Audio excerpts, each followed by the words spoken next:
focus, oh my God, he's sick, he's got cancer, he's got this, he's got that, and instead of just getting healthy. So we just got to hope that he's just trying to get healthy. And, I mean, he looks good. Yeah, well, it's funny because I've noticed when I've seen Steve recently too, he's lost a ton of weight, and he's got it's the same striking thing. If you hadn't seen him in a while, and of course talking about Steve Gonzalez from Ghost Hunters, if you haven't seen him for a while, it's just striking. It really, really is. So yeah, people's instant reaction, and I understand it, because I guess I would look at it the same, is, oh my God, is everything all right when somebody loses weight that drastically? And yeah, of course, you sit there and hope. And Steve, I mean, he's great. He cut sugar out of his diet and all that. Man, what a transformation for him. Yeah, he's definitely lost some serious weight. But yeah, well, like I said, fingers crossed. Hopefully he's good. Hey, everybody, welcome to Beyond Reality Radio. It's Jason and JV. If you haven't yet, head over to facebook.com/Beyond Reality Radio and like the Facebook page for us. Then head to BeyondRealityRadio.com. You find all the stations we air on across the country, constantly updating that list. Actually, we're going to be adding some more stations coming up relatively soon, Fresno, California, and some other areas. You can download the free smartphone apps right there, which allow you to listen live, catch the show all on the go. Try to make it easy for you. And or you can listen any night we're live just right from the website. Just click the Listen Live or the Listen and Chat button right there, and you can hang out at the website or while browsing the rest of the web while listening to the show from the luxury of your computer, tablet, or whatever other device you're using. I am trying to remember if Ivo Dominguez Jr. has been a guest on this program before. I don't know. I can't remember. I was trying to think of that too. It's I almost think he has been, but either way, he is our guest tonight. He's a Wiccan elder. He's an author. He's an astrologer. He's going to be talking about the season of the spirits, which is, as you would guess, Halloween in many people's minds. So we're going to talk about that. We're also going to talk about what it means to be a Wiccan, and he's an elder in the Wiccan community. So we'll have a great conversation about what all that means. Yeah, and then we've got some other great shows coming up. Tomorrow, we've got Lon Milo Duquette on, author and magician. We're going to be discussing his new book, Son of Chicken Kabbalah. And we also have Nathan Rich in the second hour. He's an author, ex-Scientologist, and we're going to be talking to him on Scientology's views on past lives and so much more. His mother communicating with pets, UFO experiences, near-death experiences, the book, and it's just endless. Hey, if you download the show from iTunes or anywhere else, just do us a favor and just take one quick second and rate it for us. Helps push it forward, makes it easier for people to find, and that's what it's all about, is trying to get it out there a little more. Greatly appreciate it. We're also going to take your phone calls later in the show tonight for Ivo. I know there are a lot of people that listen to the program that are members of or considering being a member of the Wiccan community. And, sometimes it's a misunderstood thing. So if you want to call and ask questions of our guests, we'll take calls in the second hour of the program. And the number is 844-687-7669. All right, so we got a lot to talk with Ivo on. So let's take a quick break, get that out of the way so we can get him on the line. You're listening to Jason and JV, Beyond Reality Radio. We'll be back after this.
whispers of some quiet conversation.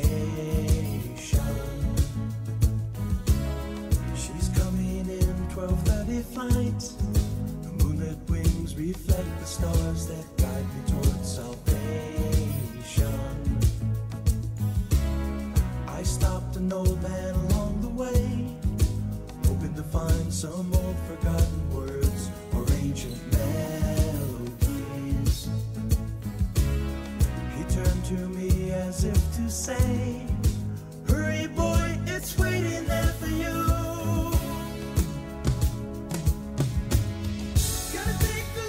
Welcome back to the show. It's Beyond Reality Radio, Jason and JV. And just to be clear, we're going to be talking about the spirit of Halloween, not Spirit Halloween, which is a completely different thing altogether that seems to crop up around this time of year.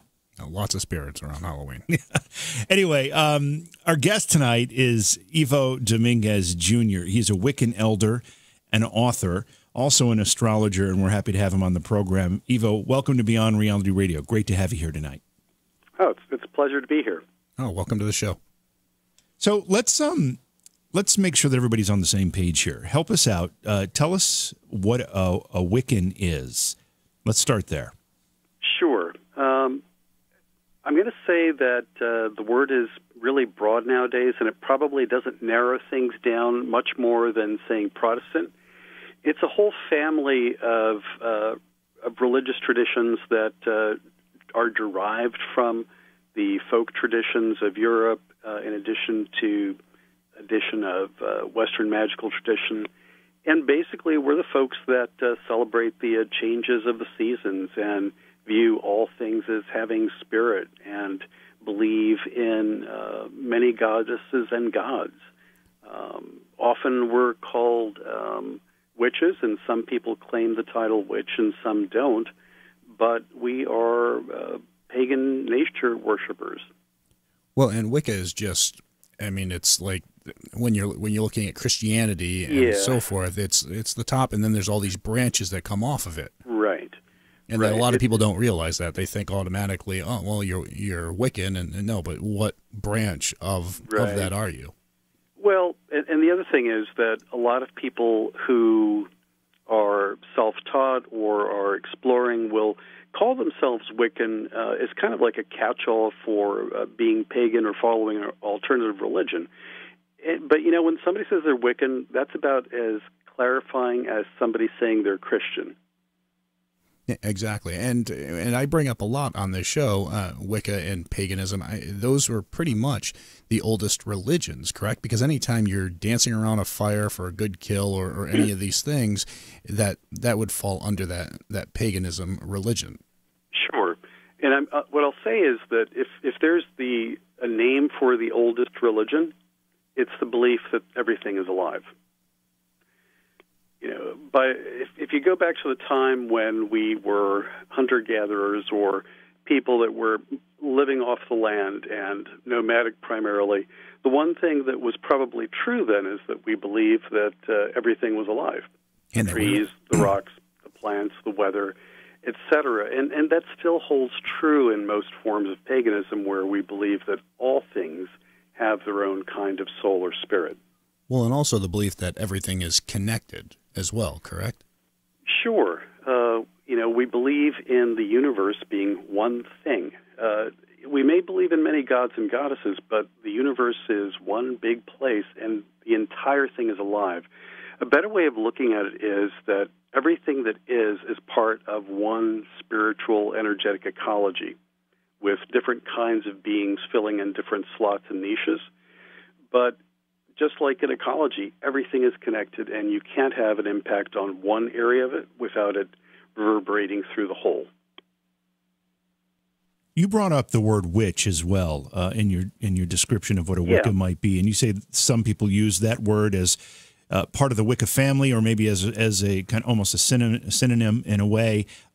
Is there a defining or a determining factor that would make someone call themselves Wiccan versus a witch?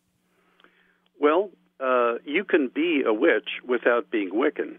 There are Christian witches, there are Hindu witches, there are people who don't necessarily believe in gods and goddesses, but call themselves witches, Because ultimately for me, and I'm going to say that you're going to hear many definitions, many perspectives, because we don't have any kind of system of authority where anyone sets the definition for what something is. But my catch-all is, if a person is a witch, they are attuned to or open to working with the powers of nature and the powers of their own energy and of spirits to accomplish things. And that could be anything from people calling for rain because there's a drought, or people standing above a friend that is in need of healing and calling upon different powers and energies to make a change to bring about healing. So if you want, a witch is somebody who is actively engaged in making things different, whether that's a physical change or just a psychological change. Honestly, it doesn't matter to me, but it is a person who is trying to use their connection to that web of everything to bring things forth. You said that you can be a witch without believing in a god or a goddess. Can you be a Wicca or a Wiccan without believing in god or goddess? You can. If you're Wiccan, then you've already named yourself as participating in a religious system.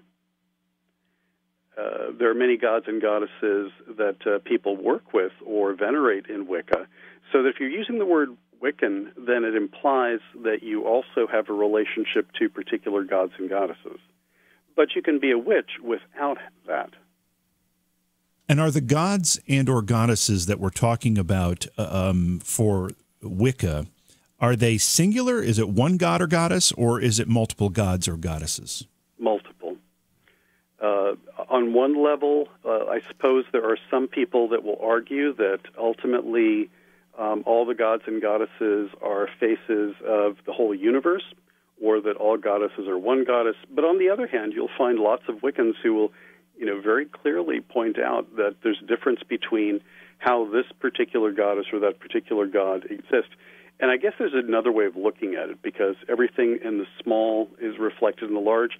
So, for example, on one hand, we can argue that there is kind of like a group soul or a group spirit or a tribe of spirit that we call all human beings. Okay. And yet, every human being is individual and different.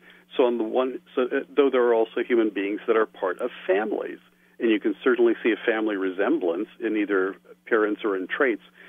So the same can be applied when we think about gods and goddesses or spirits of different kinds, from very large to very small. They can be very uniquely distinct at the same time that at a deep level they're profoundly connected. Well, and there's multiple gods for different things, or multiple. Well, yeah, I mean, you have your goddess of. I know you guys also believe, and some believe in everything right down to the nature spirits and things of that nature. Absolutely. Like elementals, as we'd refer to them as, and I'm not sure. Do you guys refer to them as elementals as well? Elementals means a lot of different things. Everything from artificial elementals that can be created through magical or psychic means, to elementals that are literally connected to fire, water, earth, air, etc., to beings that are elements of star or of cloud. But here's a better way of looking at it. Let's go back to the ecology idea for a second. I live in the woods. I'm very grateful and very privileged to live across from a state forest. And if I walk into the woods, I will see insects, I will see birds, I will see the tiniest little creatures crawling in the soil, and I will see, the occasional bobcat and everything in between, because there are different sizes and different levels of individuation, intelligence, if you will.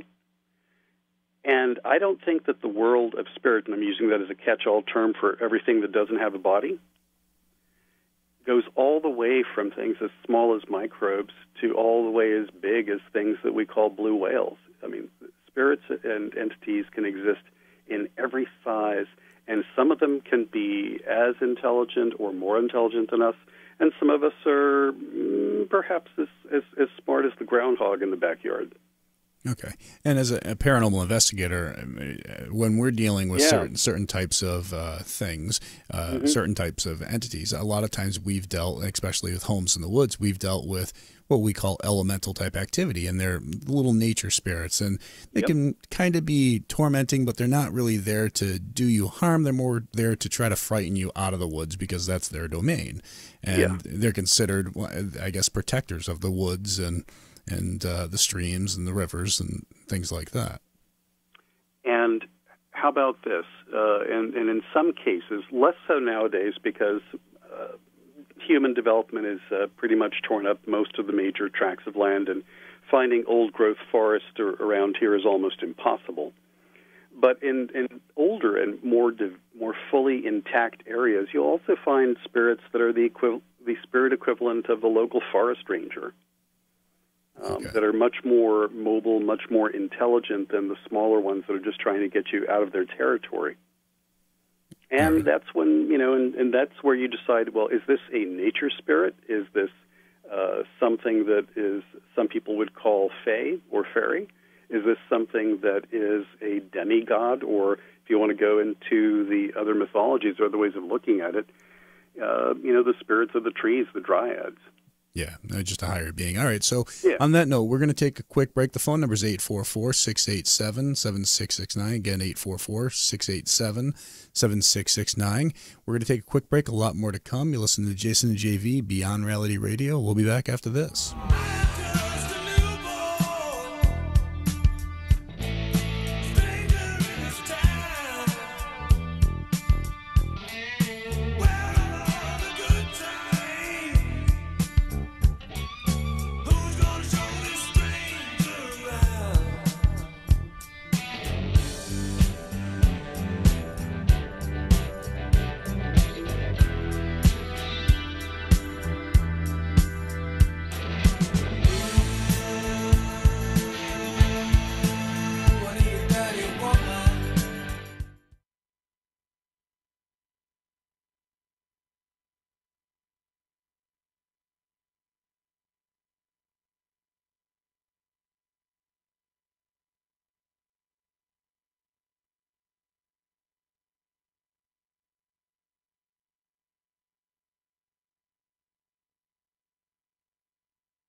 Welcome back to the program Beyond Reality Radio. Tonight we're talking about Halloween. We're talking about spirits in and around Halloween. We're also talking about what it means to be a Wiccan. And our guest tonight is Ivo Dominguez Jr., a returning guest to the program. He's a Wiccan elder, an author, and an astrologer. And Ivo, what does it mean to be an elder in the Wiccan community? Well, as we talked earlier, there are lots of different traditions. In my particular tradition, it means that I actually no longer am a member of a coven, but all the covens in my tradition. So that instead of having the role of helping to run and facilitate the workshops and the rituals at the coven level, I kind of float between the various covens in the tradition, offering teaching and helping with workshops, but also acting as kind of like the glue that holds things together.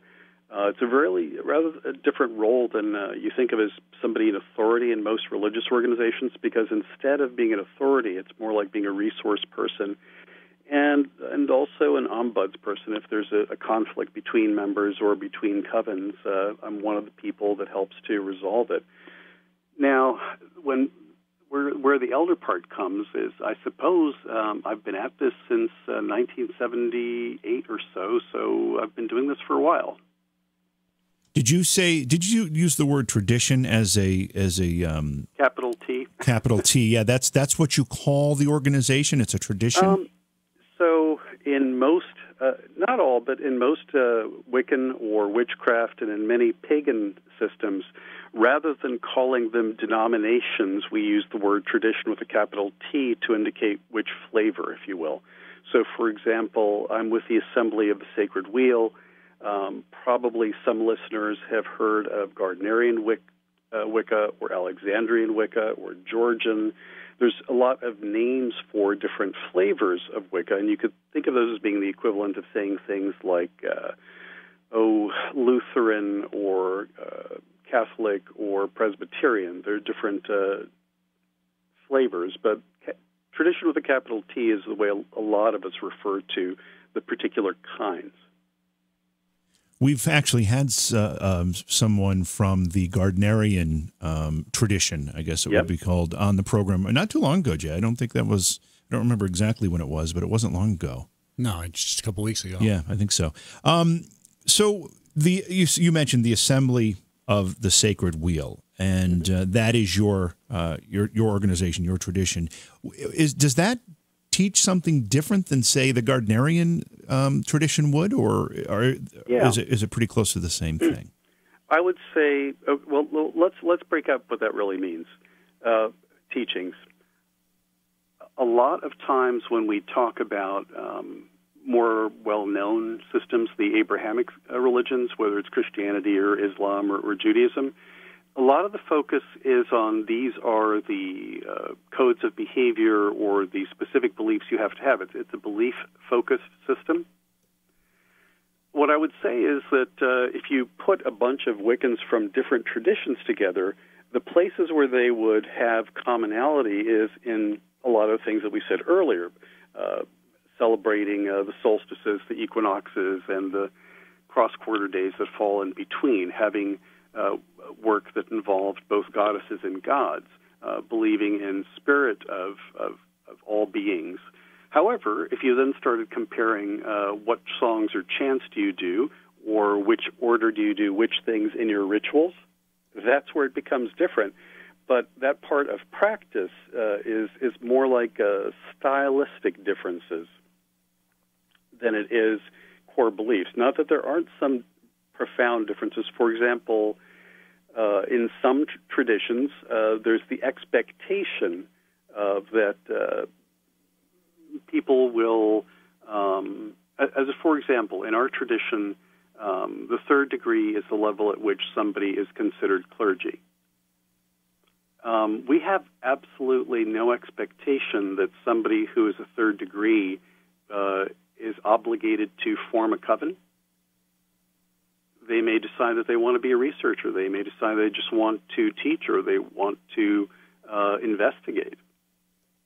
In some systems, you don't go for a third degree. You don't strive for that unless it is understood that it will be then your duty to form a coven. So that there's a lot of differences, but you know what? It's kind of like what it looks like from a distance. If you were to sit down with 12 different kinds of Buddhists, and there's more than 12 different kinds of Buddhist systems, you would listen to all of them and you go, you guys are pretty similar to each other, though from the inside it would feel like there are really distinct differences between all 12. So part of it is a matter of perspective from the inside and the outside, but there's a lot of commonality, and there's a whole lot of creative difference in how we express our rituals and our ceremonies. Now, do you deal with a lot of backlash from other religions while you're practicing? It varies. I mean, there are. I've had really good working relationships with clergy from other faiths, and once upon a time, for about close to 11 years, we had a metaphysical shop in the state capitol. And at the same time, I had a great relationship with the guy that ran the Sunday breakfast mission and a bunch of the other mainstream clergy. There were also the type that would at least once a week, early in the morning, try to get there before I open the door to the store, and they're like inscribing the sign of the cross in holy oil on our front door. So it's like anything else. There's a mixture of people that are willing to just recognize that as long as people are reasonable and of good faith, it's good if they're different. And there are others that, regardless of how much effort you take to try to reach out, the only thing you'll get back is that whatever you're doing, it has to be wrong. So it's a mixed bag. Yeah, well, and it's tough, too, because I've been involved in many religions, and I deal with many religions out there. And your religion, I think a lot of people have misinterpretations of it. But there's a lot of religions out there that instantly just attack your belief system, your religion, for whatever reason, and it's kind of sad that way. Sorry about that. I have a very large dog. And the dog just tried to take the phone from you, apparently. The dog just jumped in my lap. Trying to figure out, why are you still awake, Daddy? Yeah. Because, dogs know what time it is and when they want you to go to bed. So, anyway, you know what I'll say about religious tolerance? As long as humans have been around, there's not been enough of it. And it doesn't matter which century we're in. Yeah, I mean, more people have died on this earth because of it than I think any other cause. Well, it's funny things. Words like love and religion that really should be good things, and yet, sure, lots of harm has been done in the name of religion, and lots of harm has been done in the name of love. Almost everything that is really something that should be treasured by humanity is also got the right mixture of emotions to bring forth the worst. Ivo, how many people identify themselves, and how common is it for people to identify themselves as Wiccan? It depends on who's taking the survey. I used to tell everybody that there are probably as many people that self-identify as Wiccan as there are Unitarians, though I actually have a couple of friends that are academics that are some pagan and some not, that are doing research, and it may be that there are more pagans now in the U.S. than there are Unitarians. So there was one reasonable guess I read that perhaps 3 million in the States that I self-identify as some flavor of pagan. I'm not going to say Wiccan because that wasn't the nature of the survey. Well, and it's still, I believe, the fastest growing religion out there, correct? I think that people say that because it's hard to keep track of the measurement of it, and it seems like it becomes easier to stumble across it in day-to-day life. So certainly it may be growing faster than other things, but honestly, I think it's more that people are becoming a bit more open about it, and that lends to the idea of it growing faster. But I definitely think that various kinds of paganism are growing. And honestly, I'm going to say a big chunk of it is simply the fact that if you look around, and if you want to practice on your own, you can practice on your own. if you're the kind of person that's drawn to being in groups, there are groups that you can join. But the biggest thing is that there is very little that is going to say you must do the following things or you must believe the following things in order to be a good person. There's certainly morals and ethics, but they're a lot more nuanced and a lot more specific.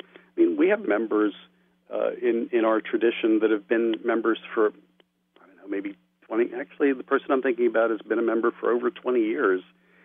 And they still also go to a Unitarian church, and occasionally they will go to a Quaker meeting because that's what they were brought up with. And the difference is we don't mind if they do those other things. And I think I'm sorry, go ahead. I was just saying, we don't ask you to give up everything else that you are.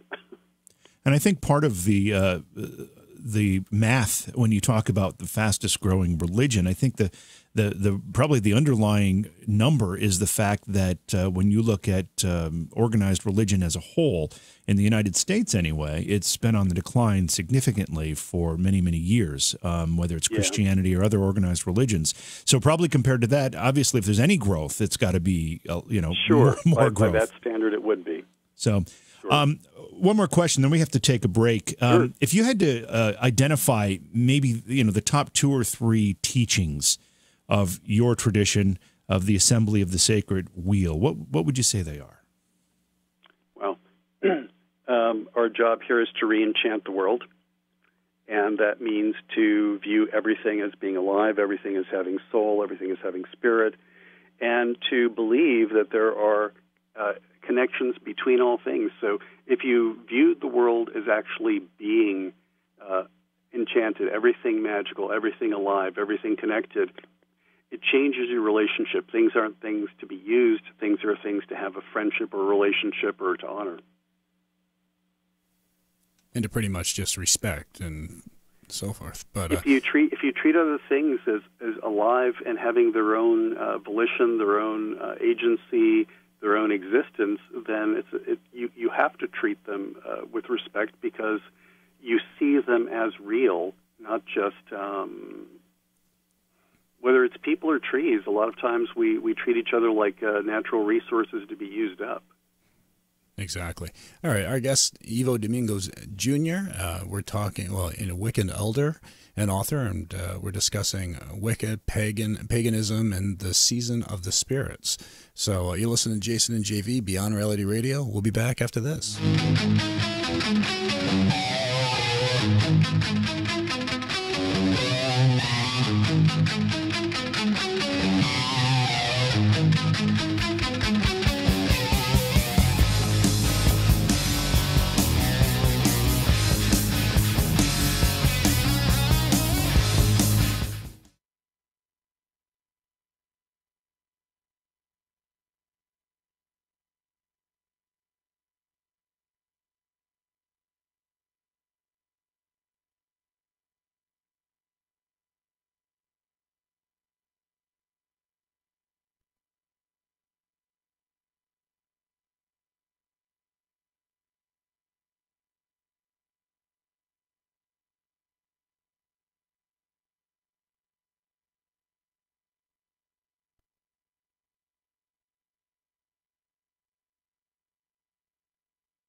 Welcome back to the show. The phone number is 844-687-7669. We'll be opening up our phone lines as we head into the next hour of the program with our guest, Ivo Dominguez, Jr., who is a Wiccan elder, an author, and an astrologer. And we've been talking about what it means to be a Wiccan. We're going to get into the discussion about Halloween in the next hour and how it relates to all these things that we're talking about. But I want to ask, Ivo, in your teachings, you being an astrologer, how does that play into your life as a Wiccan? Is there a direct connection, or is it just something else that you do? It actually has a direct connection because of the good fortune I had that when I first started on this path, one of my first teachers was also an astrologer. And in a way, it is part and parcel. How about this? If you're a Wiccan or a witch, it's very common to have tables of associations where particular herbs are associated with the energies of particular planets or gemstones or incense for calling forth particular energies. Knowing which sign the moon is in has an impact on how that particular phase of the moon will behave. So astrology provides kind of like a language to describe the energies of plants, of crystals, of different influences that are going to be available for any particular full moon, et cetera. So in a way, it is like a sacred science, and that's usually the term that people use because it provides terms and frameworks to describe things that we are feeling but wouldn't necessarily have a way of describing. So that if I tell somebody that, frankincense, if you burn frankincense, it lifts the vibration, it makes it more comfortable for pleasant and wholesome spirits, less comfortable for unwholesome things. It also, science has shown also is a mood elevator as a pharmacological effect. And whammo bammo, you look it up, and its associated planetary energy is the sun. It is the source of energy. It is the source of life. So that there is a strong connection in the sense of it is one of the many tools that is part of the practice of being a witch, though you don't have to if you don't want to, but it's a really useful tool. And as an astrologer, and I noticed that the name of your tradition is Assembly of the Sacred Wheel. Mm-hmm. Is the wheel that you're talking about something to do with the astrological, the zodiac? All of them. All of them. Wheels within wheels. Mm-hmm. I mean, the smallest wheel you can is let's start with the cycle of day and night. You've got sunrise and sunset. You have the middle of the day and the middle of the night. And that's kind of like locks straight into so now let's add the moon. So you've got the full moon, the dark moon, and the two quarter moons. And in effect, what we're saying when you line up those two is that the sun at noon is like the full moon. And then if you add the bigger wheel of the changing of the seasons and the 12 signs, then the winter solstice becomes the dark of the moon becomes midnight, and the summer solstice is associated with the full of the sun, noon, if you will, and the full moon, so that there are wheels within wheels of associations and influences that all interlock. Plus the biggest one, the wheel of life. We cycle from birth to death, and we believe in rebirth, so that's not necessarily required either, so that it does a full circle. All things return from womb to tomb.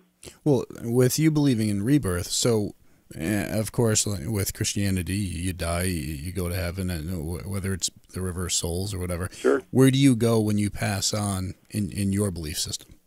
Well, the classic term that people use instead of heaven is the Summerland, which is another way of saying a place that is beautiful and bright and filled with all living things. For some people, it resembles the fairy realm to some degree. It's a place where both your ancestors and people that you have known go. But one of the traditional, beliefs and blessings within many Wiccan traditions is the idea is that may you be reborn among people that remember you and love you, that you've been with before. But the thing with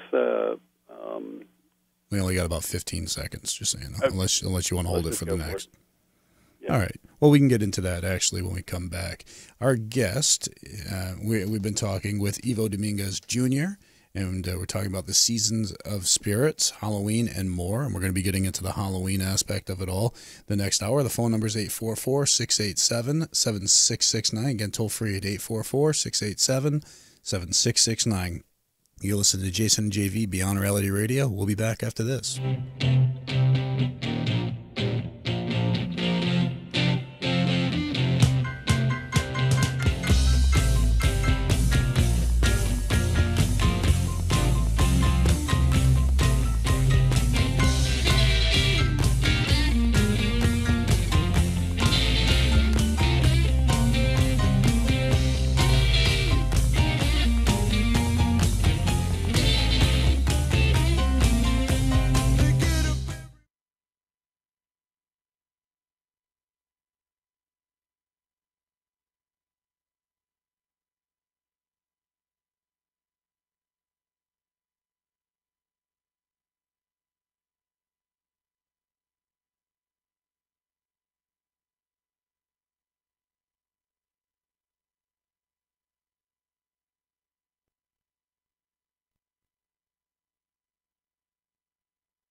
paranormal that cannot be explained by scientific methods. Told of a creature that was 6.5 to 7 feet tall. The CIA ran secret mind control experiments. It's a tale of a creature that's been seen by many, but believed by few. And experts say there have been reported sightings of paranormal activity. And there was this creature, and it ran down this hill. They say something was flying over their house, and they have no idea what it was. How the world's most powerful individuals are actually shape-shifting reptilians. My scariest ghost hunting experience.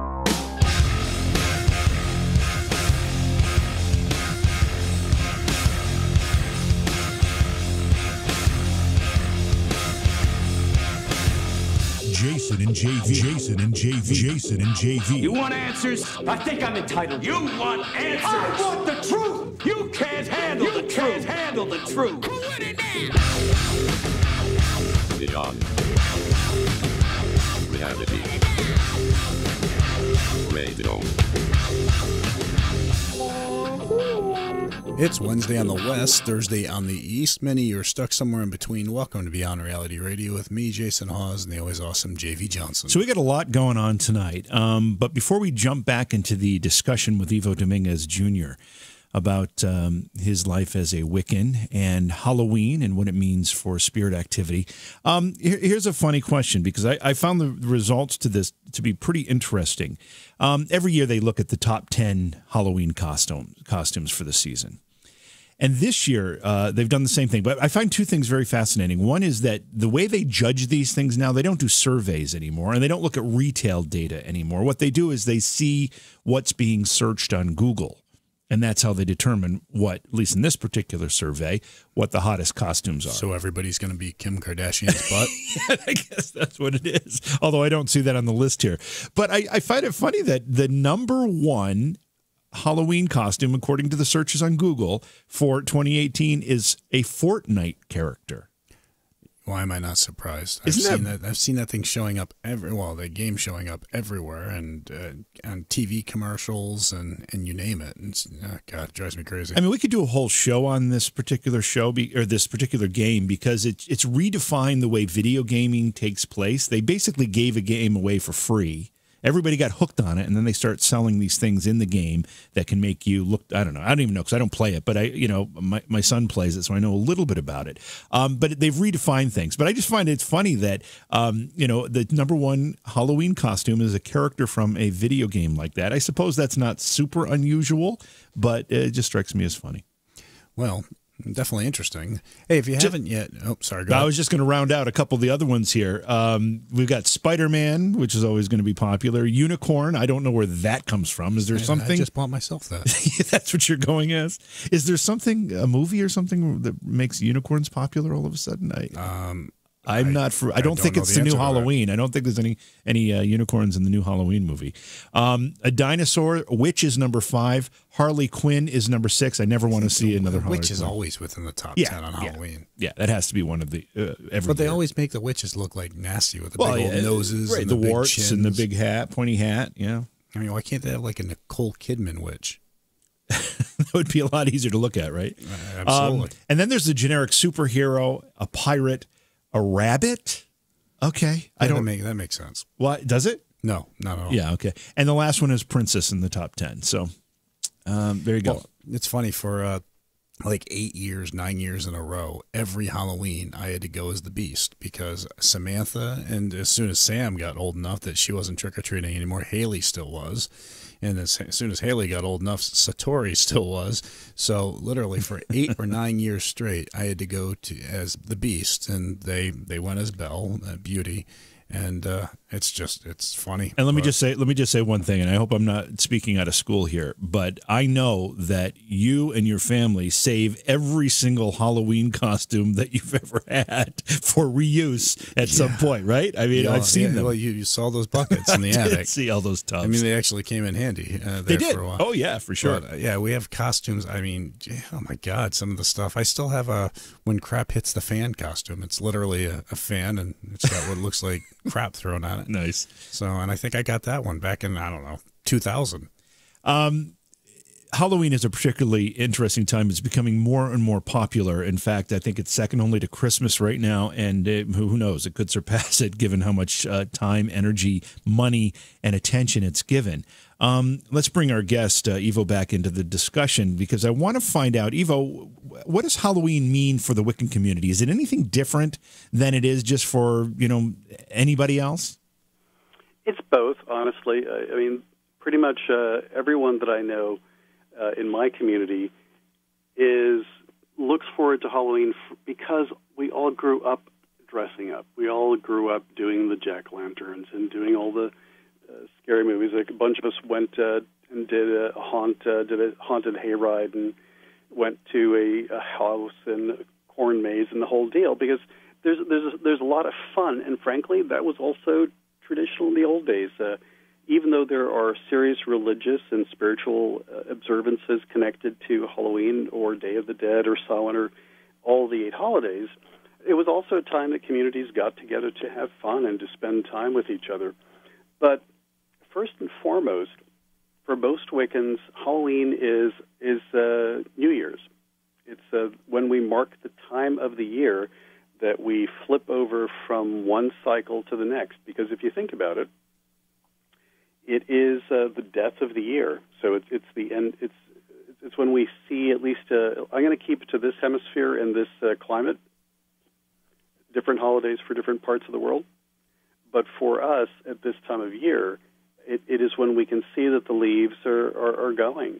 The crops are mostly done. It's when the year is ending and going down into the dark side of the year. So as a result of that, it's New Year's, because it's the end of one year to the beginning of another. It's also the time, all of our holidays are times when the gates between the worlds, the veils between the worlds are thinner. But this particular one has a greater emphasis on the ancestors and the dead. So there's certainly a lot of work with ancestral spirits during this time. But does it drive you crazy how commercialized Halloween is actually Sure. become? In this, I mean, on the one hand, some things are fun and I enjoy. A bunch of us went to see the new Kate Blanchett, Jack Black movie, The House with the Clock on the Walls. Yep. Which, by the way, if you have kids, they'll probably enjoy it. I can't stand Jack Black, but okay. Yeah, I'm not a fan either. But it's the same thing that happens with Christmas. It's the same thing that happens with Easter. Everybody is going to look and say, that's really commercial. That's not what my holiday is about. And that's true. And it's about finding a balance where you don't become the grumpy, get off my lawn guy and say that this is sacred, this is holy, this is important, which it is. And at the same time, I'm not going to begrudge people having fun. And though I will say that there have been plenty of times every season, including this one, where I've had the really, really, really hard rolling my eyes so hard they're going to roll back into the back of my head because there's something so absolutely ludicrous. Well, and a lot about of finding a balance. And it's got to seem like a lot of times it takes away the true meaning of what it was about. But secondly, sure. Like 2 weeks ago, I took the family to Salem. Now, they enjoy going to Salem, Massachusetts. Right. I have a hard time with it because everybody there seems to have a dungeon in their basement now and all this stuff. And it's become so commercialized that it's really lost its true meaning of why Salem was such a historical place. I have a lot of friends that own shops and businesses in that area, and I get it. And where I go for Halloween on vacation, and this year we're going again. We're going to New Orleans. We're doing our ceremony on the astrological Samhain as opposed to the calendar Samhain when we come back. But honestly, it's because in New Orleans, there's a confluence of lots of different traditions, a lot of different systems, and there's some that are serious and some that are not. But you get to pick and choose. You don't have to drown in the commercialism because ultimately it is a very sacred time. It doesn't mean you can't have fun and sacred in the same breath, but there's a difference between those things which you've made with your own hands that are doing with a feast with friends, or laying out offerings outside under the trees or under the stars, or lighting candles on the altar to the ancestors, putting photographs out, filling their glasses of water. There's lots of things that are just as important as the serious coven ritual are the little things that lead up to the day or the nights that we do the rituals. It's seasonal holidays anchor us into our spirituality. One of the things that is common in a lot of different systems of magic and also of mainstream religion is holidays that are connected to different times of the year, because human beings need to have anchoring points in the flow of time so that we can remember this is where we've been before and this is where we will come again. And for us, Halloween is a really important and beautiful one. I'm going to be having, a small ritual here, and we'll having a larger public ritual later in the month. And do you know what I mean when I said astrological Halloween? The actual date that falls halfway between the solstices and equinoxes rather than whenever October 31st is. Okay. It's an astrological marker, too. The 15th degree, the middle degree of the fixed sign, so Scorpio, is the sign during Halloween season. So when the sun is at 15 degrees Scorpio, that's when magical Halloween actually occurs, and when we usually do our serious ritual, as opposed to the 31st, which is, the Halloween of the world. When we talk about Halloween and the Halloween season, and we bring spirituality, not necessarily not spiritual, spirit activity is the better word. Oh, yeah. Is there something unique about this season that, as some people would say, the veil is thinner, the connection is nearer, the access is more available? Three different things. One is when many people choose to believe and give energy and power and feed something, it becomes true. So simply, if nothing else was going on, but by mutual agreement, many people from many times and many cultures have said this is when they're going to come forth, we offer our energy to make that happen. So that's part of what's going on.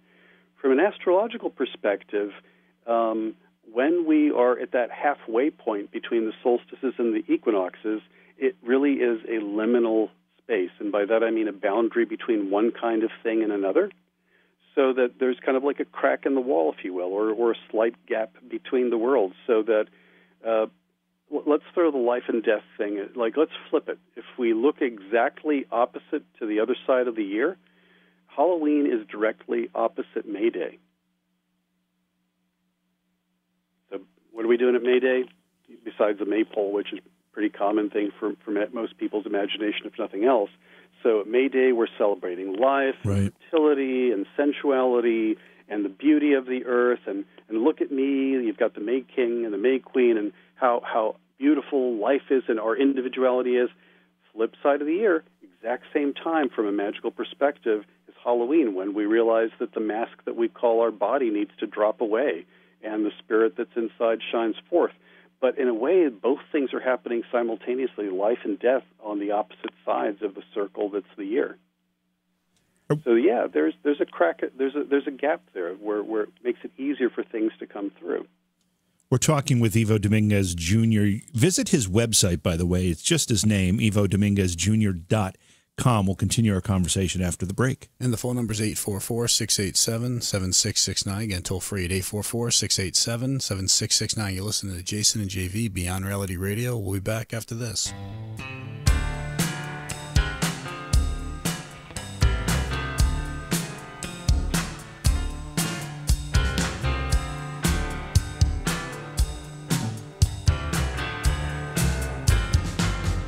We're setting sail to the place on the map from which no one has ever returned, drawn by the promise of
Welcome back to Beyond Reality Radio. Jason and JV, our guest, Ivo Dominguez Jr. We're talking about Halloween. We're talking about being a Wiccan. And you mentioned on a couple of occasions rituals that you may or may not, or Wiccan may or may not perform during this season. This is a particularly short segment, but what types of things are you talking about when you talk about rituals?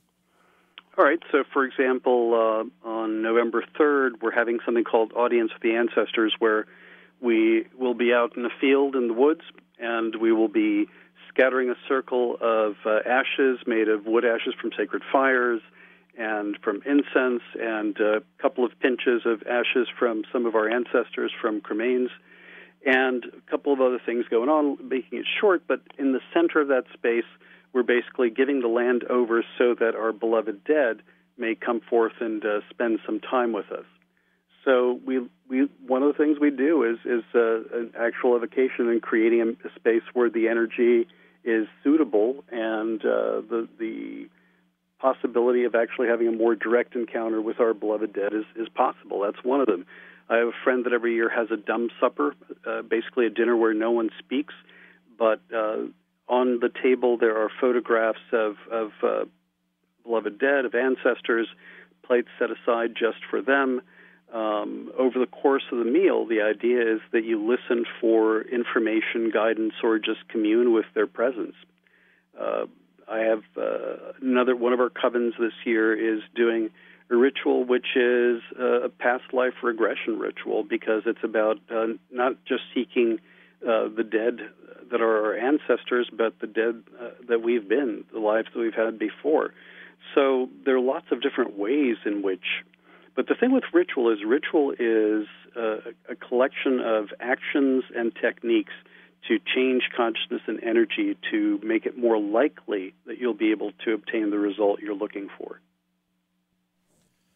We in the about a minute we have here, I want to give you an opportunity before we come back. When we come back from the break, we'll get more detail. But you've got some books, too, that you've written.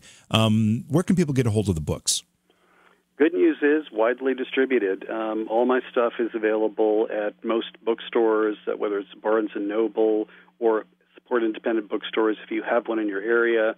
Worst case scenario, you can always order my stuff from Amazon. But honestly, keep those brick-and-mortar places open by showing up at their doors.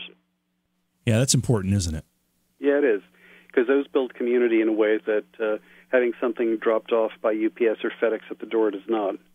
We've had conversations on this program and others about the importance of maintaining local retailers, because they're becoming all too scarce. You know, they just really are. It's affecting us in many ways. All right, we're going to take a break, and we'll continue the conversation in just a moment. All right, we're talking with Ivo Dominguez Jr., Wiccan elder and author.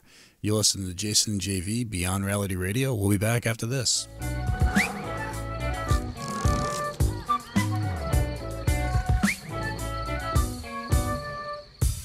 Walking through forests of palm tree apartments, scoff at the monkeys who live in their dark tents. Down by the water hole, drunk every Friday, eating their nuts, saving their raisins for Sunday. Lions and tigers who wait in the shadows, they're fast but they're lazy and sleep in green meadows. Well, let's bungle in the jungle. Well, that's alright by me. Yes, well, I'm a tiger.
I'm also the seventh generation granddaughter of a woman who was hanged in Salem.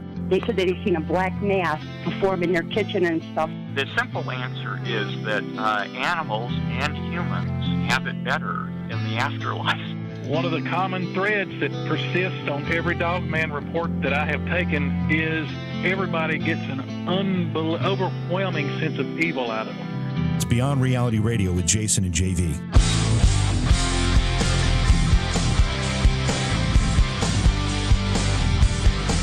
Tomorrow night, we've got Lon Milo Duquette joining us.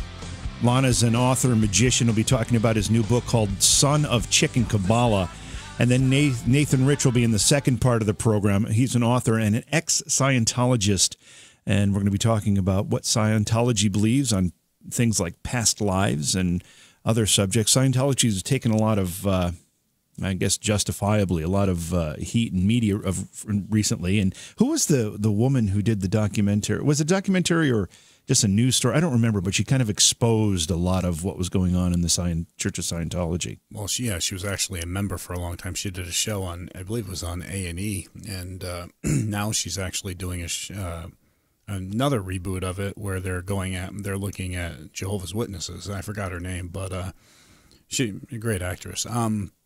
And then after that, we have next week we got Dan Baldwin, an author, and we're going to be discussing his book, The Psychic Detective's Guidebook. And also we got a good friend of ours, Jeff Mudgett, on. And you might remember his show. It was on History Channel, where his great-great-uncle or whatever was H.H. Holmes. So we'll have him on. So make sure you tune in and check it out. And also subscribe to the show over at iTunes, so you can catch all the past episodes and everything else. And just do us a favor and just rate it for us, because it helps get it out there for more people to find. Now, Jeff Mudgett's television show last one season, and I actually thought it was interesting, but he was making an effort to prove that his great-grandfather, or maybe it's great-great-grandfather, I'm not sure, was H.H. Holmes, who was a notorious serial killer in Chicago. But he was trying to prove that he was Jack the Ripper. Yeah, trying to prove that there was some sort of connection as well there. And I know that the television show itself ended, I think it was like 6 episodes or something like that, and they were about to, I think, excavate an area where the old murder house was in Chicago, where H.H. Holmes committed most of his atrocities. But I don't know what happened after that, so I'm kind of excited to have that conversation. Yeah, it should be a great show, so make sure you tune in and spread the word. Tonight we're talking with Ivo Dominguez Jr., however. He is a Wiccan and an astrologer, and he's also an author. We kind of rushed into the break there talking about his books. Ivo, you've got several books available. What are the books about generally? Can you maybe give us kind of an overview about the books right now? You know, in a way, my books are a way of writing down what I teach face-to-face in my covens, except in a way that people can get access to it. The current one is Keys to Perception, which is about practical guide to developing your psychic skills. There's a practical astrology for witches and pagans. There's Casting Sacred Space, which is honestly half exercises to get you ready, and then a lot of techniques for creating the kinds of energetic containers you use in rituals of various sorts. I also have a book called Spirit Speak, which talks about different kinds of non-physical beings in a way that you can begin to kind of like line up, okay, this is how they all relate to each other. I have another book coming up probably next year that is going to be more focused on moving, shaping, and controlling energy for various purposes, whether it's in ritual or healing or in psychic work of an active nature. So in my head, all my books are really one long book that's broken up into chunks because that's the way you put out information. It's a way of just trying to transfer what I've collected over the years. Yeah, nobody wants to read a 2,000-page book. No. So give my regards to Lon. I love his workshops and I love his books. I actually pre-ordered his Son of Chicken Kabbalah book. Oh, awesome. We're excited to have him on the program actually tomorrow night. Let's go back to talking about spirits. Yeah. This time of year, a lot of people will dabble with, if they don't do it on a regular basis, trying to contact the other side, whether they're using things like Ouija boards or whatever it happens to be. Is that dangerous? You know, it's a bad idea to poke your nose where you don't know. Let's compare it to this. If you start randomly talking to strangers in Times Square, that could go really well or it could be unpleasant. If you decide, hey, I want to explore what's on the dark web, and you set up your computer with the Tor browser to start poking around, thankfully, a lot of times nothing bad happens, either because you didn't run into something or because you didn't have the wherewithal to attract the kind of energy that would bring something forth. But realistically, the universe is filled with both wholesome and unwholesome things that are pleasant and unpleasant. The best way I like to think about it is think of human beings. Most human beings are somewhere on that bell-shaped curve and most are in the somewhere around the middle where they're not saintly and they're not terrible.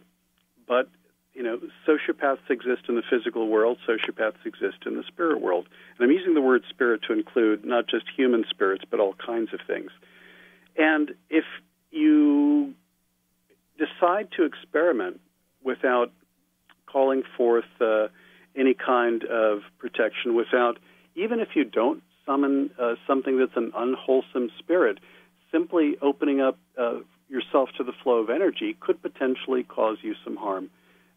Thankfully, nature tends to keep things clamped down, but at the times of year when things are more open, as it is this Sunday, I have somebody coming over with their sister because she wants me to do a bit of a cleansing to shut down something that she managed to stir up.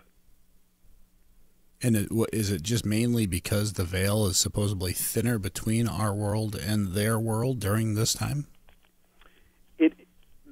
It is my belief that the veil is thinner every solstice, equinox, and cross-quarter day, every time that's liminal, dusk and dawn, midnight. Actually, there's some kinds of spirits that actually are very available at full noon of the sun, not the dead, but other sorts of things. So any time that there is a change point, the veils are thinner. And this time of year, in addition to there being something that is different with the veils, how many people are pouring energy into the idea of this is the time of the spirits? And in the same way that do you know what I mean by feeding spirits, by making offerings of candles or food or water or incense, or for calling forth different beings? Well, and I do, but also I know as first a lot of people tend to have more paranormal or their belief of paranormal experiences during this time of the year, and a lot of them can be chalked up to different things. Of course, the air, just the energy in the air seems different because you've got all the leaves falling off the trees and all that stuff. But then again, a lot of their beliefs that something is going on in their house is more because all of a sudden it's getting darker earlier. They're spending more time indoors. The heat's kicking on, making sounds throughout the house. So there's a lot of those as well. But it definitely does seem like there is higher paranormal type activity through this time of the year as well. Anytime, I guess what I'm trying to emphasize is how many people on the planet, or at least let's say just in your city, are thinking about paranormal or occult or the dead at this time of year. Oh yeah, let alone every network out there is playing some sort of horror, horror film or ghost movie. Every time anybody sees those things, those images flash in their mind, and our thoughts and emotions generate energy, which stirs things up. So there's a low-level buildup just from everyone, even if there weren't any astrological or seasonal changes that open the veils. One of my teachers, not Wiccan but a ceremonial magician, she used to, before she passed away years ago, she always had a really big ceremony at her house New Year's Eve. Not to celebrate New Year's Eve, but to siphon off and harness the amount of wild, chaotic energy that people were generating partying. So a lot of it, I guess, could also, just the masses all feeling this way can sort of self-manifest, or at least not even self-manifest, just manifest because of the amount of energy and thoughts that are going into this. I would assume that means they could manifest these things. Okay. Think of it this way. How many times have you seen or read about the occurrence of a house waking up because of young children or adolescents moving into a house. Oh, absolutely, yeah, a lot. Because of the energy they're giving off. And children tend to give a total different type of energy off than adults do. And these are the times of year when we allow ourselves to be more childlike and also to open up our energy and our beliefs and our imaginations, if nothing else. Ivo, kind of taking this conversation back a little bit to the Wiccan discussion, you used the word magic several times, and you magical. Do you mean that in an incantation sense, or more like a Disney sense, where they have a magical time? In an incantation, particular chants or motions or ritual actions to bring forth particular energies or to cause certain things to happen. And is that something that you do just during these particular rituals that you might do? No, Is it an ongoing practice? There are. It varies. I mean, some rituals are primarily devotional, I guess, or celebratory. Some rituals are more specifically focused on causing something to happen, which is a more magical. But there's a magical component to every full moon ritual we do, every seasonal holiday ritual we do. So there's magic. I guess one of the differences in paganism or Wicca or this category of religions is that there's more esoteric material. There's no such thing, at least in our covens, for there to be a ritual that does not overtly have an attempt to move between the worlds or call upon energies or to ask for different kinds of spirits or gods and goddesses or demi-divine beings to be present.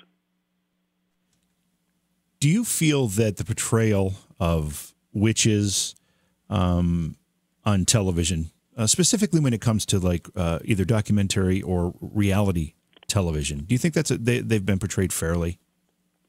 I don't think they've been portrayed well. Fair is a funny thing because it's an industry, and as such, it has to attract an audience and it has to have a certain amount of excitement. But better to say that there have not been enough variety. Part of it's representation. If you only have a handful of representations and they're the same ones over and over again, then basically you're not. It's an imbalanced representation of what that community or what that practice is like.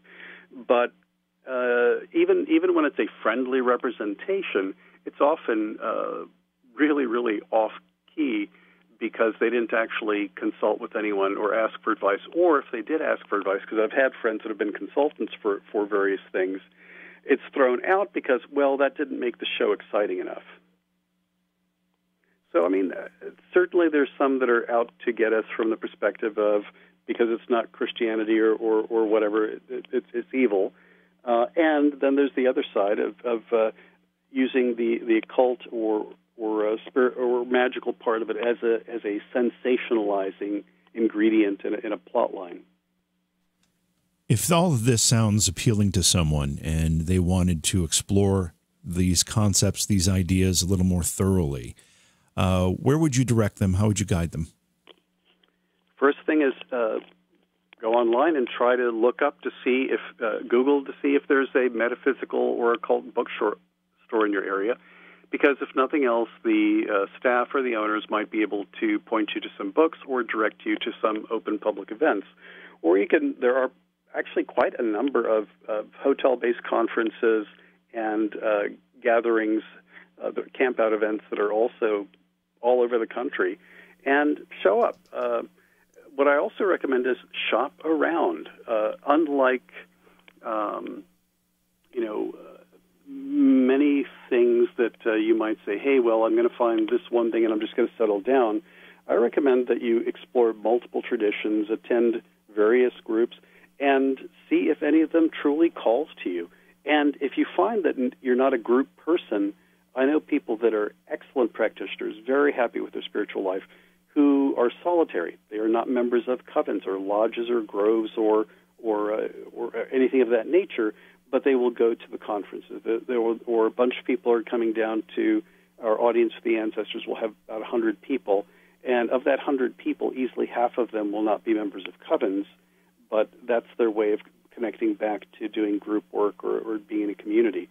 But there's no requirement that you settle for the first thing that you find. Well, and that's the thing. Of course, there's going to be good and bad people to connect with and anything Absolutely. out there. And you have to understand that. Don't go there and automatically pick the first person you come across to connect with, or the first group you come across to connect with. You need to actually do your research, try to find ones that have good reputations and seem to follow the belief system that you follow. You know, Yeah. So I think that's the most important thing, and so people just need to do their research. They need to do their homework on it. Ivo, in the minute we have left here with you, do you have any events or anything coming up that you'd like to invite people to or have people participate in? You know, there's an event, this is a little bit further out, but there's an event called the Sacred Space Conference, sacredspacefoundation.org. It's based out near Baltimore, Maryland. And I'm recommending that one in this particular case because it is a esoteric or pagan interfaith conference. There's easily a dozen to 24 different traditions offering rituals and workshops over the course of a long weekend. And that, if somebody's looking for a sampler, if you will, to explore many things, they might want to check that one out. I'm going to be teaching at it as well, but that's going to be in March of 2019. I'm going to be at a bunch of things before then, but I think that one would be good for your audience. Well, Ivo, thanks so much for coming and hanging out with us tonight. And it's fun. And we got to have you back on again at some point, and hopefully your dog won't attack you. Well, I think the dog is desperately saying, has already crawled off to bed and wants me to join it. Hey, I've got Australian Shepherds. I know how that is. So right. But all right, well, great. You have a great night, and we'll talk to you again at some point. All right. Thanks, guys. All right. So, so we're going to take a quick break, come back and wrap things up. You're listening to Jason JV, Beyond Reality Radio. We'll be back after this.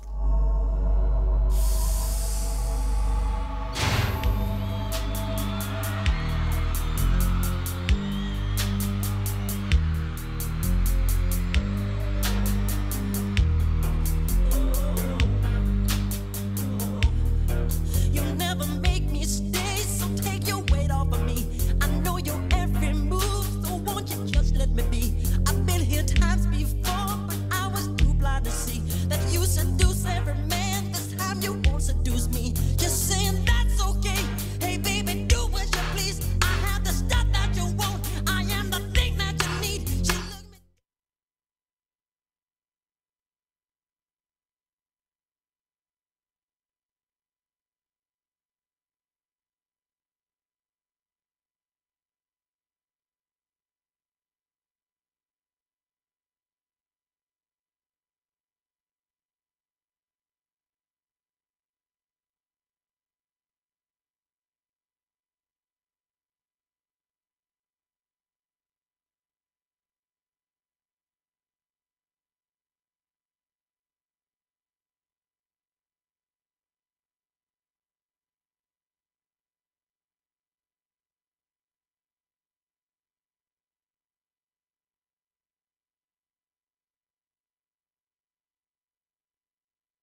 Don't forget to visit Ivo's website. It's ivodominguezjr.com. A lot of information there about his books, plus his events and the things that he's involved with. A lot of stuff there on the website. Yeah, and remember, tomorrow night we got Lon Milo Duquette on, author and magician. We'll be discussing his new book, Son of Chicken Kabbalah. I guess Ivo is into that. And we also have Nathan Rich, author and ex-Scientologist, on. We're going to be talking about Scientology's views on past lives, communicating with pets, UFO experiences, near-death experiences, and so much more. Next week, we got some great shows as well. If you haven't yet, make sure you head over to facebook.com/beyondrealityradio. Like the Facebook page for us. Then head to beyondrealityradio.com. You can find all the stations we air on across the country, and that list is constantly being updated, so check it often. You can also download the smartphone apps, which will allow you to listen live, catch past shows, join the online chat, and more. Or any night we're live, feel free to just click the Listen Live button or the Listen and Chat button, and you can listen right there from the website while either hanging out in the chat room with a great community of people or just while browsing the rest of the internet. If you get a chance, you download the show from iTunes or anywhere else, just do us a favor and take 2 seconds of your time and just rate it for us, because it helps us greatly, and we'd greatly appreciate that. That's going to pretty much do it for us tonight. You listen to Jason and JV, Beyond Reality Radio. We'll catch you all tomorrow.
Okie dokie.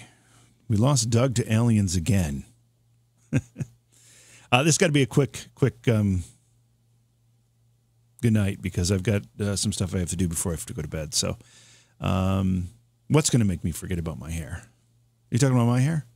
My horrible haircut? Worst haircut ever? Yeah, a good... Okay, yeah, it's got to be a quick one, because I'm sorry, Lala, it's got to be a quickie tonight. I got things I got to do, bunch of things. So, oh, look who's back. All right, guys, seriously, got to go. Talk to you tomorrow night. Love you all. Have a great one. That's a night, that is. Have a great night, that is. Bye.